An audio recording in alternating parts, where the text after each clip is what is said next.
एक security guard reception के पास पहुंचा और तुरंत जाकर उसने अपनी जेब से एक कार्ड निकाला और वो रिसेप्शन पर रख दिया। रिसेप्शनिस्ट ने जब उस बिजनेस कार्ड को देखा तो वह चौंकते हुए सिक्योरिटी गार्ड की तरफ देखने लगी। सिक्योरिटी गार्ड ने सपाट लहजे में कहा, शिवांगी राजपूत। रिसेप्शनिस्ट ने तुरंत अपने हाथों की उंगलियां कीबोर्ड पर चलानी शुरू कर दी और कुछ ही सेकेंड के अंदर शिवांगी राजपूत की जानकारी सामने खड़े हुए सिक्योरिटी गार्ड को दे दी। सिक्योरिटी गार्ड जानकारी लेकर उन 3 लोगों के पास पहुंचा जिन्होंने एक जैसे कपड़े पहने हुए थे। सर, शिवांगी मैम इसी अस्पताल में है। यह तो मुझे भी पता है कौन सी फ्लोर पर है। यह पता करने के लिए भेजा था तुम्हें वहां पर। उन 3 लोगों में से एक गुस्से से बोला। जी, सेकेंड फ्लोर पर उन्हें शिफ्ट कर दिया गया है और वह वीआईपी फ्लोर पर है जहां बहुत कम लोगों का आना जाना है। गार्ड ने जवाब दिया। अच्छा, वीआईपी लोग तो क्या, तुम्हें हम लोग आम लोग लगते हैं? उस आदमी के पास वाला आदमी बोला। अरे विजय, कैसी बातें कर रहे हो? बेचारा घबरा रहा है। तो क्या करूं भाई साहब, आप ही बताइए। ऐसे ऐसे नमूने हमने नौकरी पर लगा रखे हैं कि क्या ही कहे। जब तक खुद न कहे तब तक अपनी मर्जी से कुछ करते ही नहीं। विजय ने अपने भाई से कहा। विजय भाई, अभी इस वक्त यहाँ पर बहस करना जरूरी नहीं। हमें जल्दी से जल्दी जाकर शिवांगी को देखना होगा और उस लड़के से मिलना होगा जिसके साथ शिवांगी ने सगाई की है। सही कहा अनिल। अजय, विनय और अनिल। अजय राजपूत शिवांगी के बड़े पापा वैसे तो गांव में रहते हैं और गांव के सरपंच हैं, लेकिन इनके वसूल इतने पक्के हैं कि कोई हिला नहीं सकता।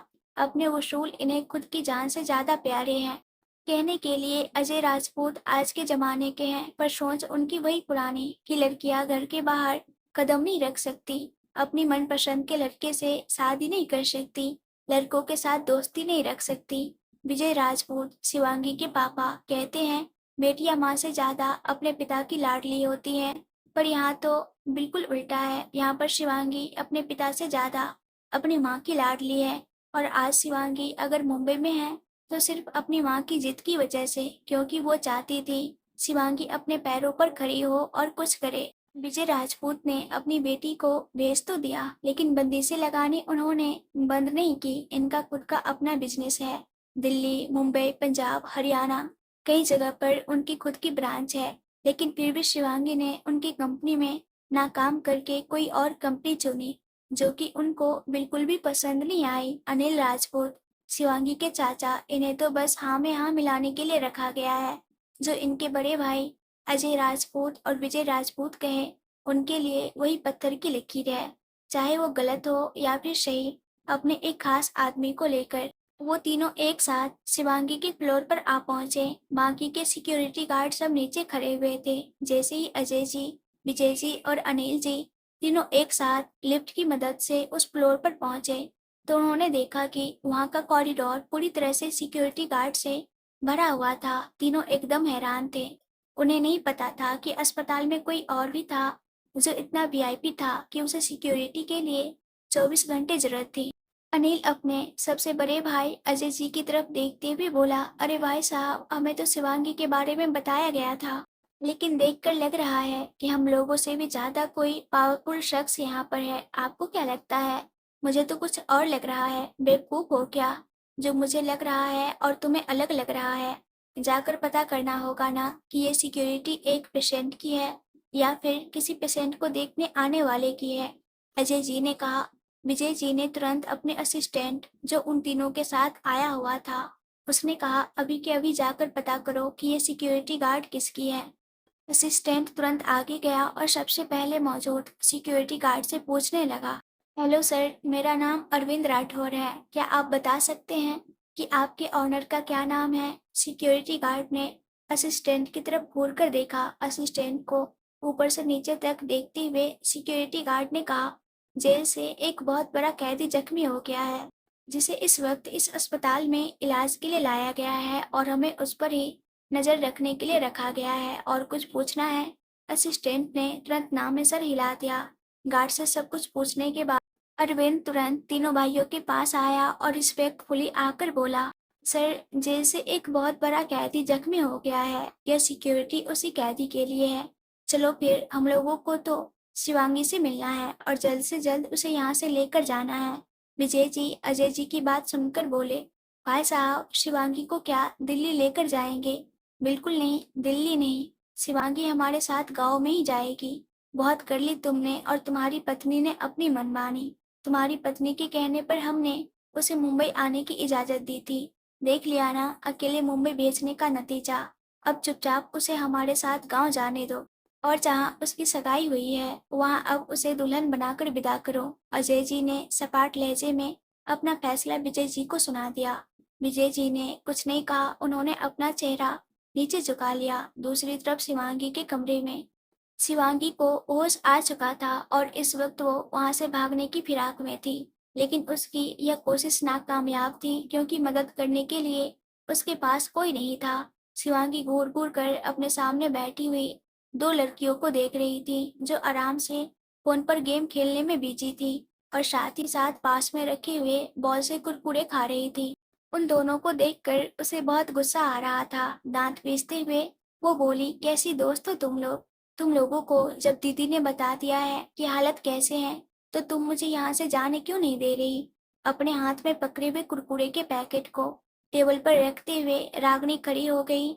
उसने अपने कमर पर हाथ रखते हुए घूर कर शिवांगी की तरफ देखा और कहा, इसमें हम क्या कर सकते हैं?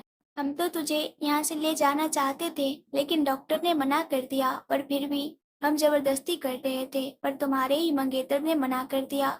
इसमें हम क्या कर सकते हैं? मंगेतर? कौन सा मंगेतर? कहाँ का मंगेतर? दांत पीसते हुए शिवांगी बोली। नैना तुरंत आगे आते हुए बोली, शांत शांत, अभी तुम्हारा ऑपरेशन हुआ है, इस तरह से इतना गुस्सा होना ठीक नहीं है। शांत होकर भी बात कर सकती हो, हम शांति से भी जवाब दे देंगे। हम थोड़ी कहीं जा रहे हैं, तुम लोग समझ क्यों नहीं रही हो? वह न्यूज आग की तरह चारों तरफ फैल चुकी है। पापा, चाचा जी और बड़े ताऊ को पता लगने में बिल्कुल वक्त नहीं लगेगा। वक्त की क्या कह रही हूँ, उन लोगों को तो पता भी चल गया होगा और वह लोग आ भी रहे होंगे। इसलिए तो मैं यहाँ से जाना चाहती थी। क्यों नहीं जाने दे रही हो तुम मुझे? और आखिर इस मंगेतर अर्जुन कहाँ है? सब कुछ इग्नोर करते हुए डायरेक्ट शिवांगी ने अर्जुन का ही पूछा। बाहर है, अपना फर्ज निभा रहे हैं। उन्हें लगता है कि तुम्हारे प्यारे से पापा, चाचा जी और तुम्हारे बड़े पापा यानी कि ताऊ जी अस्पताल पहुंच चुके हैं, इसलिए वो बाहर ही मिलना चाहते हैं उनसे।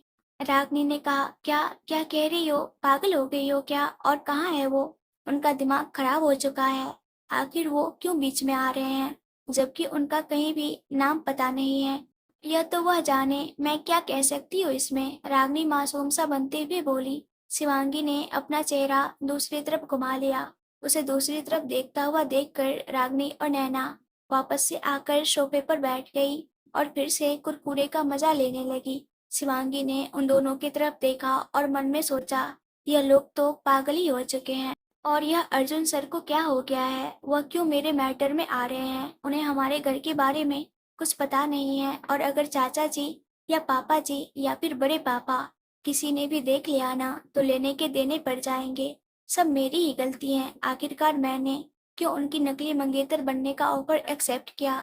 अगर ऐसा मैं ना करती तो शायद न्यूज में ऐसी बातें आती ही ना। दूसरी तरफ असिस्टेंट ने सिक्योरिटी गार्ड से पूछकर सब कुछ अजय जी को बता दिया। अजय जी ने पहले ही फैसला ले लिया था कि वह शिवांगी को दिल्ली नहीं बल्कि गांव लेकर जाएंगे। इस बात से विजय जी थोड़ा सा नाराज थे, लेकिन जिस तरह की सुबह से न्यूज टेलीकास्ट हो रही थी और उनके पास उनके बिजनेस पार्टनर्स के फोन आ रहे थे, उनसे वो काफी ज्यादा परेशान हो चुके थे। अनिल ने कहा, भाई साहब आप फोन स्विच ऑफ कर लीजिए ना। जब तक कि हम शिवांगी से मिल नहीं लेते तब तक ऐसे कैसे स्विच ऑफ कर ले? आपको पता है ना कितनी जरूरी कॉल आते रहते हैं। विजय जी बोले, जानता हूँ भाई साहब, लेकिन इस वक्त आपके पास काम की नहीं बल्कि शिवांगी के बारे में पूछने के लिए कॉल आएंगे।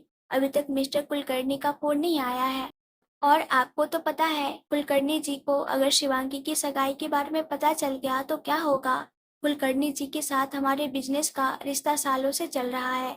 अगर वो हमसे नाराज हो गए तो बहुत बड़ी प्रॉब्लम हो जाएगी, इसलिए फोन स्विच ऑफ कर दो। मैंने तो पहले ही कर दिया है और बड़े भाई साहब को भी कह दिया है, उन्होंने भी कर दिया है। सिर्फ आप बाकी बचे हैं, मेरी बात मानिए और कर दीजिए स्विच ऑफ। विजय जी करना तो नहीं चाहते थे, लेकिन कहीं न कहीं उन्हें अनिल की बातें ठीक लग रही थी। जब तक वह लोग आपस में बातें कर रहे थे। तब तक असिस्टेंट शिवांगी के रूम के बारे में पता करके आ गया। अजय जी के पास आकर उसने कहा, सर, शिवांगी मैडम इस फ्लोर पर नहीं है, वो ऊपर के फ्लोर पे हैं। यहाँ पर पुलिस सिक्योरिटी ज्यादा थी तो उन्हें दूसरे फ्लोर पर भेज दिया गया है। ठीक है, चलो फिर उस फ्लोर पर। यह कहते हुए वह लोग वापस से लिफ्ट के अंदर चले गए और फिफ्थ फ्लोर की बटन क्लिक कर दी। कुछ ही सेकंड के अंदर वह सभी लोग फिफ्थ फ्लोर पर पहुंचे। वहां देखकर उनकी आंखें फिर से चौंक कर बड़ी हो गई। इस बार फिफ्थ फ्लोर पर भी उन्हें सिक्योरिटी गार्ड ही दिखाई दिया। असिस्टेंट ने तुरंत दूसरी तरफ इशारा करते हुए सिक्योरिटी गार्ड से कहा। सिक्योरिटी गार्ड ने जब गायत्री राजपूत का नाम सुना तो उसके चेहरे का रंग बदल गया। उसने असिस्टेंट की तरफ देखते हुए कहा, तो फिर क्या पता किया है? अगर इस बार इस फ्लोर पर शिवांगी मुझे नहीं मिली ना, तो इस अस्पताल के साथ साथ तुम्हारी भी खैर नहीं। विजय जी की चेतावनी सुनकर अरविंद घबरा गया। वह मन में बोला, अब इसमें मेरी क्या गलती है? अगर वो इस फ्लोर पर ना हुई, अगर रिसेप्शन पर मुझे पूछने के लिए भेजते, तो शायद यह गलतफहमी होती ही ना। लेकिन आपको तो सिक्योरिटी भेजनी है, शायद इसीलिए तो छोटी मैडम हमेशा ही दूर रहती है आपसे। काम किए हैं कभी इन्होंने ऐसे जो उनको आप पर भरोसा हो? विजय जी अरविंद जी के चेहरे की तरफ देखते हुए बोले, क्या सोच रहे हो? कहीं मेरे बारे में तो नहीं बुरा ख्याल मन में लेकर आ गए? अरविंद हकलाते हुए बोला, बिल्कुल नहीं, बिल्कुल नहीं। ठीक उसी वक्त सिक्योरिटी गार्ड वापस से अरविंद जी की तरफ आया। सिक्योरिटी गार्ड के साथ एक जाना पहचाना चेहरा और मौजूद था, और वह जाना पहचाना चेहरा किसी और का नहीं बल्कि राघव का था। राघव अरविंद के पास आया और आकर बोला, जी मेरा नाम राघव है, आप शिवांगी मैम से मिलने आए हैं? जी हाँ, क्या वह इसी फ्लोर पर है? अरविंद ने पूछा। बिल्कुल है, चलिए मैं आपको उनके रूम में लेकर चलता हूँ, राघव ने रिस्पेक्टफुली जवाब दिया। लेकिन इस बात से वहाँ मौजूद तीनों भाई हैरान रह गए। अनिल ने आगे जाकर पूछा, जी आप कौन हैं और आप हमें क्यों लेकर जा रहे हैं? आप हमें हमारी बेटी का रूम बता सकते हैं, हम खुद ब खुद चले जाएंगे। बेटी? राघव चौंकते हुए बोला। हालांकि सच उसे सब कुछ पता था। उसे पता था शिवांगी के बारे में और वहां मौजूद उन तीनों लोगों के बारे में, लेकिन इस वक्त वह उनके सामने कुछ कह नहीं सकता था। दूसरी तरफ शिवांगी ने जब रागनी और नैना को अपने में ही मस्त देखा तो मुंह बनाते हुए उसने अपने हाथों से सिरिंज निकाल ली और अपने ऊपर से ब्लैंकेट हटाकर अपने कदम जमीन पर रख दिए। शिवांगी अपने 2 कदम ही आगे बढ़ा पाई थी कि कमजोरी की वजह से वह संभल नहीं पाई और गिरने लगी। लेकिन वक्त रहते ही किसी ने उसका हाथ थाम लिया। घबराहट की वजह से शिवांगी ने अपनी आंखें पहले ही बंद कर ली थी। जब उसे एहसास हुआ कि वह गिरी नहीं है तो उसने अपनी आंखें मुश्किल से खोली। उसे पकड़ने वाला कोई और नहीं बल्कि अर्जुन था। अर्जुन को देखकर शिवांगी, जो घबराई हुई थी, अचानक से उसके चेहरे के एक्सप्रेशन बदल गए। घबराए हुए एक्सप्रेशन की जगह पर अब गुस्से ने जगह ले ली। वह अर्जुन से दूर होकर बोली, आप जाने दीजिए मुझे, आपको नहीं पता है कुछ पल के बाद यहाँ पर क्या होने वाला है। शांति से और चुपचाप जाकर वापस से लेट जाओ, अर्जुन ने अपने सख्त लहजे में जवाब दिया। उसे इस बात से कोई फर्क नहीं पड़ा कि शिवांगी क्या कहना चाहती है और क्या नहीं। अर्जुन और शिवांगी की तेज आवाज रागनी और नैना ने भी सुन ली थी। उन दोनों का ध्यान जब शिवांगी पर गया तो हैरान रह गई। वह दोनों चलकर शिवांगी के पास आई और डांटते हुए कहा, यह क्या हरकत है? जब तुमने कहा है कि शांति से लेटी रहो तो क्यों जल्दीबाजी कर रही हो? शिवांगी ने रागनी की बात सुनकर उसकी तरफ घूर कर देखा और कहा, तुम चाहती हो कि मैं शांति से बैठी रहूं? अभी कुछ पल के बाद जो यहाँ पर हंगामा होने वाला है उसे शांत कौन करेगा? नैना ने अपना सर झटकते हुए कहा, अरे यार, क्यों घबरा रही हो? और वैसे भी जिन्होंने जिम्मेदारी ली है वो खुद हैंडल कर लेंगे ना, तो तुझे क्यों इतनी फिक्र हो रही है? लेकिन शिवांगी अपनी जिद पर अड़ी हुई थी। उसे तो बाहर जाना था किसी भी हालत में। अर्जुन को अब बर्दाश्त नहीं हो रहा था। उसने जबरदस्ती शिवांगी को अपनी बाहों में लिया और उसे जाकर बिस्तर पर पटक दिया।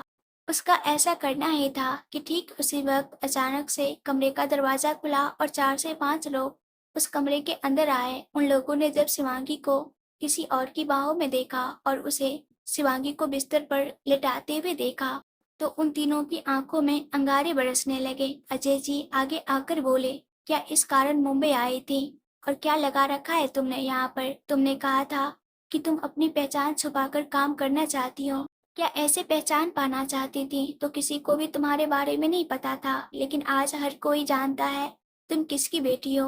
हमने तुम्हारी शादी कहीं और तय कर दी थी, उसके बाद भी तुमने किसी और से सगाई कर ली। बिना सोचे समझे अजय जी लगातार बोले जा रहे थे।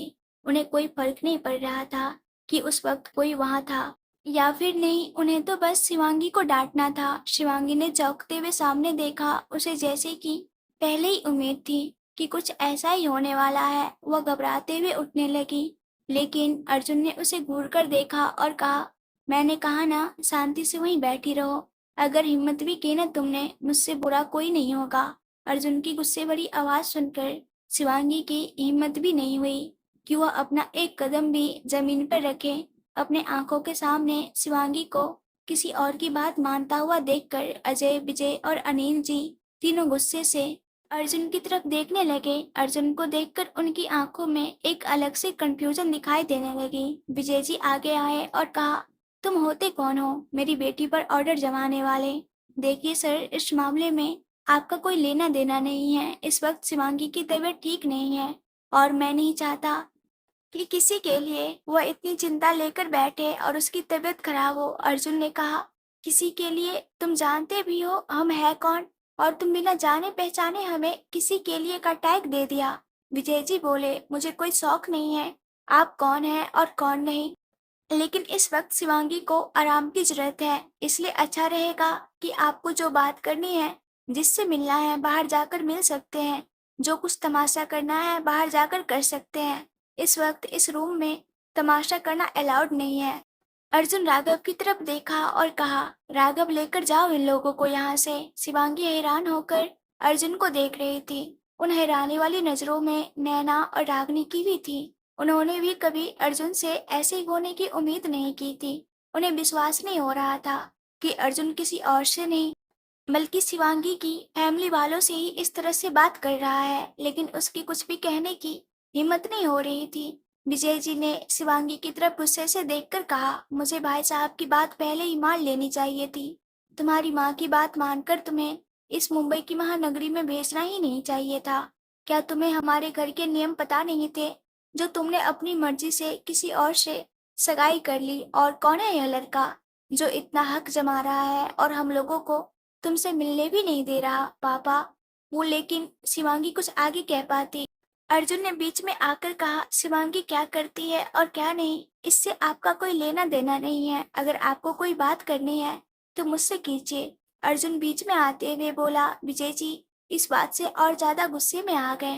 तुम होते कौन हो जो हमारे बीच में आकर हमें बात करने से रोक रहे हो? हक क्या है तुम्हारा शिवांगी पर, जो हम पर हुक्म चला रहे हो? अनिल जी जो पीछे खड़े हुए थे आगे जाकर अर्जुन से बोलने लगे। शिवांगी, नैना और रागनी तीनों हैरान होकर अर्जुन और शिवांगी के परिवार वालों को देख रहे थे, लेकिन अर्जुन तो काफी रिलैक्स होकर खड़ा हुआ था। अर्जुन ने अपने दोनों हाथ अपने पैंट के पॉकेट में डाले और शांति से जवाब दिया, शिवांगी मेरी मंगेतर है और बहुत जल्द हम शादी करने वाले हैं, इसलिए हक बनता है यह जानने का कि वह किसी से मिल रही है और किससे नहीं। आप आकर इस तरह से मेरी होने वाली पत्नी से बात करेंगे तो मैं भला कैसे बर्दाश्त करूंगा? अर्जुन के मुंह से यह सुनकर कि अर्जुन शिवांगी का मंगेतर है, अजय, विजय और अनिल तो हैरान ही थे, लेकिन तीन लोग और ज्यादा हैरान थे और वह थे नैना, रागनी और शिवांगी। नैना धीरे से रागनी के हाथ को पकड़कर खींचते हुए बोली, अरे यार बड़ा मजा आ रहा है, चल ना सोफे पर बैठकर आराम से देखते हैं, और वहां पर तो हमारे पॉपकॉर्न भी रखे हुए हैं, एंजॉय करेंगे। रागनी ने घूर कर नैना की तरफ देखा, लेकिन नैना ने तो मुस्कुराते हुए कहा, अरे यार ऐसे क्यों देख रही है, सही तो कह रही हो, देखना कितना अच्छा सीन चल रहा है। तुझे सीन की पड़ी है, यहाँ पर सबकी बैंड बजी हुई है। तुझे पता है ना शिवांगी के बॉस ने यह नाटक किस वजह से किया था, किस वजह से उन्होंने शिवांगी का साथ दिया था? गलतफहमी के चक्कर में अगर यह न्यूज मीडिया में फैल गई है तो उस गलतफहमी को बढ़ाने से कोई फायदा नहीं। अर्जुन सर को तो बता देना चाहिए। आखिर सर कर क्या रहे हैं, क्यों चिंगारी को आग बनाने में लगे हुए हैं? नैना ने रागनी का हाथ झटकते हुए कहा, तू भी ना बुद्धू की बुद्धू ही रहेगी, तुझे कुछ नहीं पता। अरे यार अर्जुन सर चाहते हैं शिवांगी को, ऐसे कैसे वह अपने से दूर जाने देंगे शिवांगी को? तुझे खड़े होकर टेंशन लेनी है तू ले, लेकिन मैं तो जा रही हूँ एंजॉय करने। इतना कहकर नैना धीरे से जाकर सोफे पर बैठ गई और सामने हो रहे सीन को एंजॉय करने लगी। उसने पास में रखे हुए कुरकुरे का पैकेट उठाया और एक पीस निकालकर खाते हुए सामने का नजारा देखने लगी। रागनी और शिवांगी हैरान होकर उसकी तरफ देख रहे थे। यहाँ पर उन दोनों को डर लग रहा था कि अगर सच सामने आएगा तो क्या होगा, लेकिन इस बात से बेखबर नैना आराम से एंजॉय कर रही थी। शिवांगी ने हताश होकर रागनी की तरफ देखा। रागनी शिवांगी के दिल में चल रहे सवालों को अच्छे से समझ गई थी, लेकिन वह क्या कर सकती थी। तुम अगर उसके मंगेतर हो तो हमें जानते हो हम कौन है।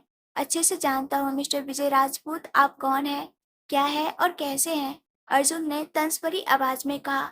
विजय राजपूत अपने दोनों भाइयों की तरफ हैरानी से देखने लगे, क्योंकि उन्हें अर्जुन की आवाज में अपने लिए नफरत दिखाई दे रही थी। पर क्यों? क्योंकि उनके साथ तो अर्जुन का कोई रिश्ता नहीं था, ना तो बिजनेस का और ना ही कोई और। तो फिर अपने लिए अर्जुन की आवाज में नफरत देखकर उन्हें तो हैरानी होनी ही थी। अजय जी ने विजय जी को पीछे किया और अर्जुन के कंधे पर हाथ रखते हुए कहा, देखो बेटा, इस तरह से शादी के फैसले नहीं लिए जाते। ये जिंदगी भर का फैसला है, और तो और तुम्हें पता भी नहीं, शिवांगी की शादी ऑलरेडी कहीं और तय हो चुकी है, सगाई हो चुकी है। अर्जुन ने काफी आसान तरीके से कहा। ठीक है, बताइए क्या कर सकता हूँ मैं इसमें। अर्जुन को शांत देखकर अजय जी के चेहरे पर मुस्कान आ गई। मन ही मन वह बोले, लगता है गलत समझ लिया हमने, दिल का तो बहुत साफ है, आसानी से बात मान गया। उन्होंने मुस्कुराते हुए अर्जुन की तरफ देखा और कहा, कुछ ज्यादा नहीं, हम शिवांगी के ससुराल वालों को तो हम मना लेंगे। यह कहकर कि गलत फहमी थी, बस तुम यह सगाई तोड़ दो। हम बाहर जाकर बात करते हैं, शिवांगी को आराम करने देते हैं। अर्जुन ने शिवांगी की तरफ देखा और फिर अजय जी की तरफ देखते हुए जवाब दिया। अर्जुन की इस बात से अजय, विजय और अनिल जी को तो कोई फर्क नहीं पड़ा, लेकिन शिवांगी हैरान होकर अर्जुन की तरफ देखने लगी। उसे कुछ तो गड़बड़ लग रही थी। अजय जी ने मुस्कुराते हुए कहा, बिल्कुल बिल्कुल, चलो बाहर चलते हैं बात करने। तुम आराम करो शिवांगी बेटा। अजय जी खुश थे कि अंततः अर्जुन ने उनकी बात मान ली थी। वह सभी बाहर चले गए। अब उस कमरे में सिर्फ 3 लोग बाकी थे। नैना तुरंत सोफे से खड़ी हुई और शिवांगी के पास आकर खड़ी हो गई। उसने अपने नाखून चबाते हुए कहा, अरे यार, बाहर क्या हो रहा होगा, मुझे जानना है। रूम के बाहर अर्जुन और राघव, अजय, विजय और अनिल जी के साथ अस्पताल के उस फ्लोर के ही एक कमरे में बैठे हुए थे। अर्जुन ने अजय जी की तरफ देखते हुए कहा, हाँ तो बताइए मिस्टर अजय राजपूत, क्या बात करना चाहते थे आप। अजय जी ने मुस्कुराते हुए कहा, वही जो हमने अंदर कही थी कि आपको सगाई तोड़ देनी चाहिए हमारी बेटी शिवांगी से, क्योंकि हमने उसकी शादी अपने बिजनेस पार्टनर के बेटे से की है, और अगर उसकी शादी उनसे नहीं हुई तो हमें बहुत नुकसान होगा। अजय जी की बात सुनकर अर्जुन जोर जोर से हंसने लगा। अर्जुन को हंसता देखकर अजय, विजय और अनिल तीनों एक दूसरे के चेहरे की तरफ देखने लगे। उन्हें समझ नहीं आ रहा था कि आखिरकार अर्जुन हंस क्यों रहा था। अगर आप लोगों को ये कहानी पसंद आ रही है तो प्लीज कमेंट्स कीजिए, क्योंकि आप लोग कमेंट्स नहीं करते हो, बताते नहीं हो कि कहानी कैसी लग रही है, और लाइक भी नहीं करते हो। और जिन लोगों ने अभी तक इस चैनल को सब्सक्राइब नहीं किया है, प्लीज वो लोग सब्सक्राइब कर लीजिएगा। Thank you.